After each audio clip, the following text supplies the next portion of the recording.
আমরা সকলে মনোযোগ সহকারে শ্রবণ করি কথাগুলি। যদি মনোযোগ দিয়ে শ্রবণ করি, অনুগমন করি, আমল করি, ইনশাআল্লাহ আপনার আমার জীবন ধন্য হয়ে যাবে ইনশাআল্লাহ। আল্লাহ তাআলা বলেন শাহরুল রমাদানাল্লাযী উনজিলা ফীহিল কুরআন। এটা এমন একটি মাস যেই মাসে নাযিল করা হয়েছে আল কুরআন।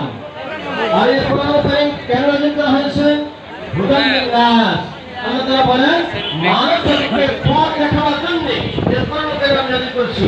শুধু তাই না, হুদাল লিন-নাস ওয়া বাইনাতিন মিনাল হুদা, এবং কোনটা হেদায়েতের পথ, কোনটা সরল সঠিক পথ, সেই পথ দেখানোর জন্য আল্লাহ নাযিল করেছেন আল কুরআন।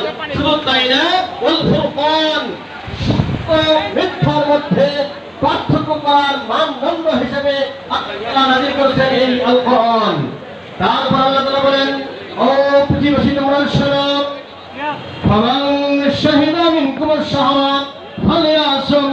ও আমার বান্দা বান্দীরা তোমরা শোনো, যারা এই মাস পাবা, এই রমজান মাস পাবা, সুস্থ সবল বালেক মুকিম, তারা সকলেই মাহে রমজানের শপথ পালন করবে। বলেন সুবহানাল্লাহ।